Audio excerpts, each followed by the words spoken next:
just about to become a mum, we thought it was a great time to talk genetics. And to help us do that, we are joined by clinical geneticist and scientist, Professor David Amor. Welcome. Hi. You did well there. Thank you very much. That was a very big word. Now, David, I'm going to change the language a little bit. You're the big dog. You're the big cheese, the big kahuna. So you work with the University of Melbourne and Murdoch Children Research Institute.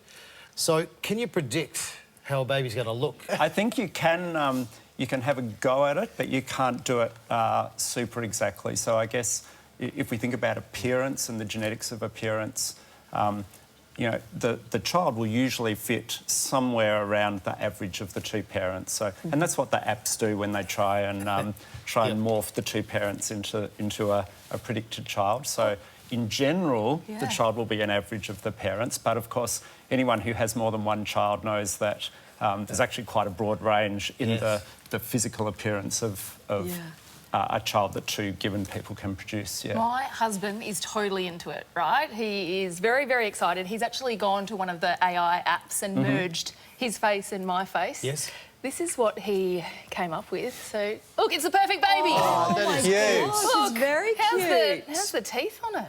Ouch. Yeah, that is a beautiful, beautiful That baby. is a beautiful baby. That's not going to happen because babies are ugly when they're what about physical traits?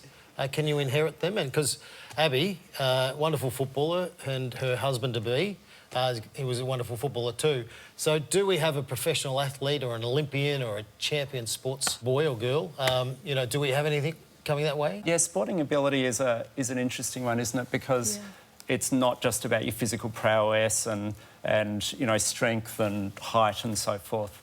There's quite a lot mentally as well. Yes. And so for a child to be successful at sport, and you guys know this very well, obviously you need that pretty unique combination of features to come together in the one child, and whether that occurs or not, that's largely down to chance. Nature versus nurture, I guess, debate, isn't it? When you look at intelligence or sporting ability or, you know, musical ability, how much of that is trained versus, I guess, inherited? Yeah, well, I'm a geneticist, so I'm going to say to you most of it is genetic. Others may disagree, but I kind of think, you know, genetics is the core. We can think of that, or to put another way, it's the cake and the environment is the icing on the cake. So obviously you need to have the cake there to start with. But the environment, obviously, you know, a supportive environment, even things like what happens in utero during the pregnancy can have some impact as well. Well, I'm a little confused because I was an athlete and I thought that my kids would follow me in those sort of footsteps. But my daughter is an amazing musician. She's a great singer. I sing, but purely in the shower because I'm too embarrassed to go anywhere else. So what's happened there? Yeah, so music ability is mostly genetic as well. Okay. But again, there's an environmental component and things like, you know, exposure to music in the womb, like when you were a fetus yourself, Archie, through to how you learn languages as a youngster can affect your musical ability as well. But yeah, I suspect maybe you might have some latent musical genes in yourself as well. Definitely not my dad. Give us a few notes, go on. No, thank you. Well, I saw a photographer going around the world taking photos of, like, doppelgangers. Can they be, like, possibly related somewhere down the path? Or, you know, is it? Have a look at some of these. I mean, it's close. possible that they're related, but in fact, how would you not say that they're, they're like, not sisters? related. Yeah. they're not gotta be related. joking. Wow. Wild. That can't be true. Not related. Okay, no. Yeah, so how do you answer that? Could they potentially be from... Well, look, if you go back 200,000 They're years related, or for so, we're sure. all distantly related. Are we saying they're not related? Wow. They're not related. They're twins.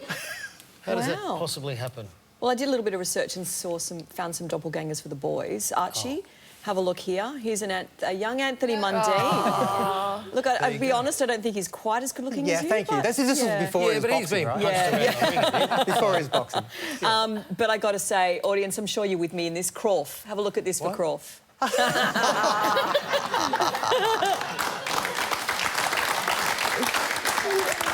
And the birds are go. Spot on, that one. There is a lot happening, isn't there, around the world in the terms of genetics and the research that's being done. Can you share a bit more with us? Yeah, well, it's certainly an amazing time in genetics, and I've been doing it for quite a while now, like 20-odd years. Such a quantum leap during that time. When I started, you know, in terms of genetic testing, we would test one gene at a time. It would often take a year to get a result. Now we can sequence someone's entire genome in a few days, literally. And that's just amazing, particularly in terms of getting diagnoses for sick children, for example. We are really using these genetic technologies to get answers very quickly. Wow. And in the future, I guess the next step will be sequencing the genomes of otherwise healthy people to try and predict what health problems they might develop, and maybe their sporting ability and things like that as well, but predominantly around health, so we can intervene early. And, you know, obviously it's one thing to make a diagnosis in a child that's sick, but wouldn't it be good if we knew that that was going to happen before they got sick? And I guess the frontier we're thinking about this at the moment is this idea that maybe we can sequence every baby's DNA when they're born to predict and help their health into the future. That's a few years off yet, but I think that's ultimately where we'll probably head. And what about people out there that maybe want to design their own baby?